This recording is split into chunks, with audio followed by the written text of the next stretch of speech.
Okay, so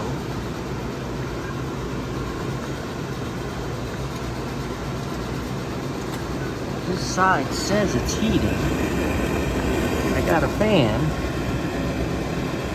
I got some red lights, but I don't have a burner in the box.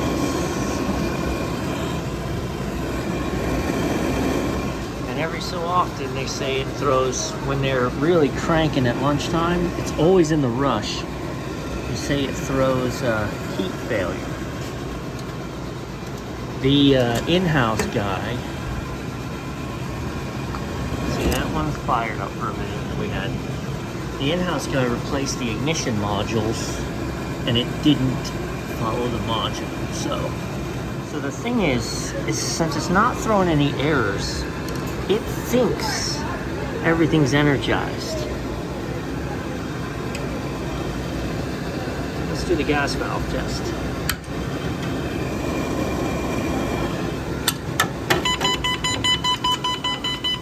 Now we get heat failure. Scientific observation. A minute ago, I'm wondering if we've got a combustion chamber problem with the amount of oxygen we're putting in or not putting in. When I leave this where it was, we're glowing red.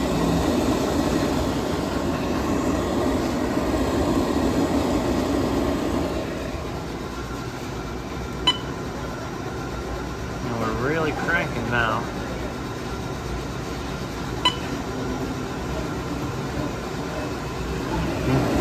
She's getting it.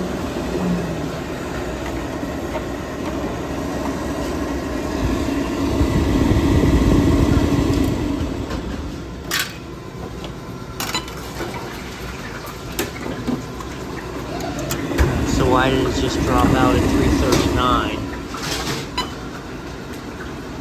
Why did it just drop out at 340 and fire back up? Yeah, look at it. Definitely, these are the moments that I love right here to catch it. So it's 349 instead for 365. It should 100% be calling. It is not calling right now. We've got our 24 volts into the board. We've got our 12 volts into the board. But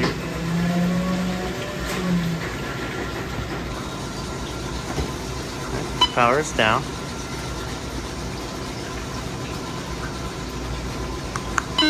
Power back on.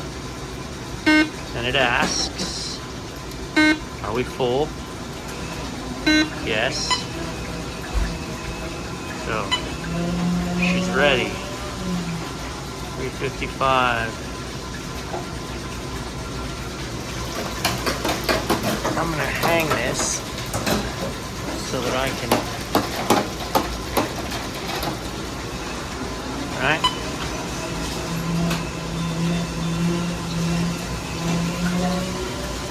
Curious to see. So this is the relay that opens and closes the gas valve. And I think the in-house guy said he swapped this too. But if you look at the other side, look at that.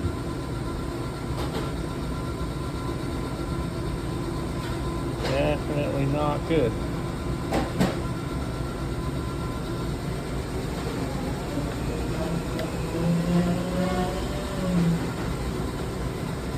It's real hot. It's real hot to the touch. I don't think it's supposed to be, so I wonder if this relay is just clocking out on them sometimes when that gas valve. So you think about it, right? So the gas valve gets energized, call for cooling, and that little dongle flips. And if it's not making a great connection, then it's arcing and sparking and it's getting hot. And eventually it overheats and clocks out. But as far as the system knows, it's still calling for heating. We're not off on a safety. That feels like it to me. So what I just did was drop the oil into the filter pan. Okay? Now, when I do this, it's going it back up in there. But I'm just gonna let it do this for a few minutes, which is called polishing. But what I'm really doing is I'm cooling down the oil. And I'm pumping it through the system, I'm moving it all around. I want to lower my oil temp so that when I fire it back up, I've got some distance to run.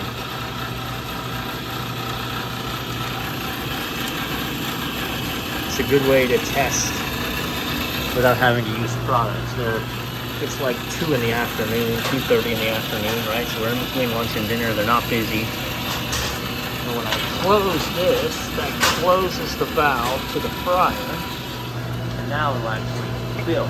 Where before it was just pumping up and then pumping right back out.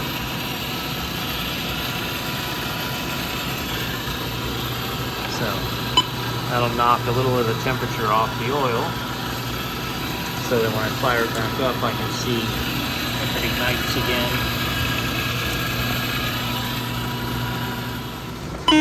All right, now 272. Is that full? Yes. Bang. Fired off.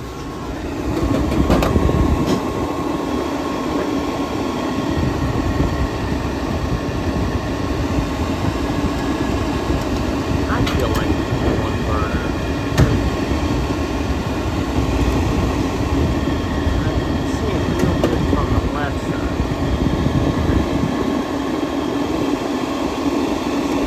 On the right side. Let me show you why I suspect this. Number one, this is just a contactor, right? And so there's your points. They switch on both sides. This side's burnt. Doesn't mean it's not working, right? So when we say go, click, it energizes. This is the gas valve light, which means this is passing it through. We have fire. If I cool this, my gas valve light goes out, but I still have my fan, I still have my 24 volts, I still have my 12 volts. It thinks it's heating right now. And it's not gonna throw an error. It's not gonna throw an error until a lot of time goes by. And then it recognizes that it's out of temp, and then it's gonna try to light, and it's not gonna see itself, and then it's gonna throw heating failure. I think the same thing happens when I first put this back in, okay? When we make contact after losing it, it throws heating failure. Because it's not throwing any other errors. It's not throwing a temp error, which is be your high limit, which is what tech support told the in-house guy to change. You know? I don't get it.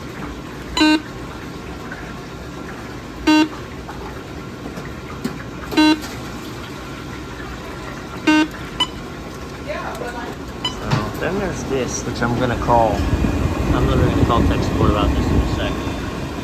And that is, you can just watch from the lights, right? So if the gas valve just shut off, we're at 345 instead of 365.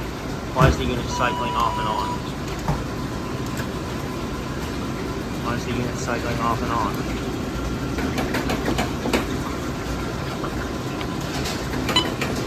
Right, I know it's loud again. We're pumping the oil back up again. Because that's how we're managing the temperature, right? See, we're down there.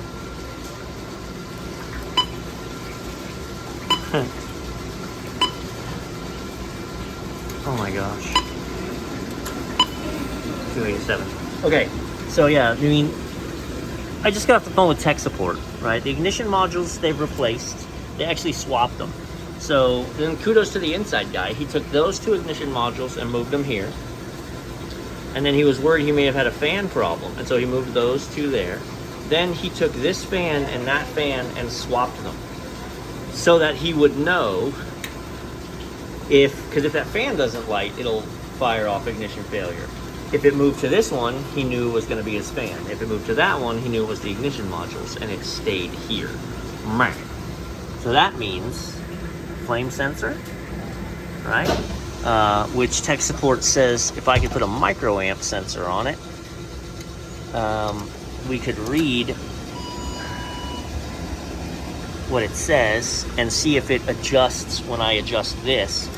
The fact that I was able to change it and get it to glow real nice and red hot from that crappy blue burn we started with could play. The in-house guy says he has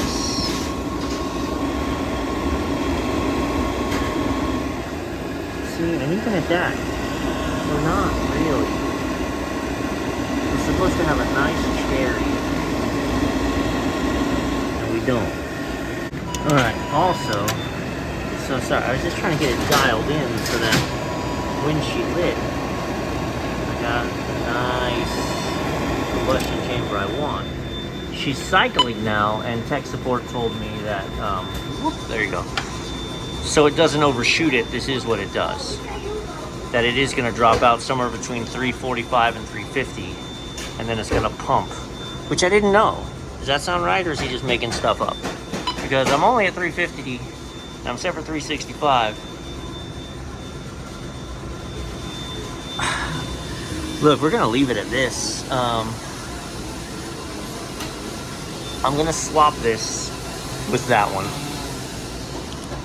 and just make sure it doesn't follow it.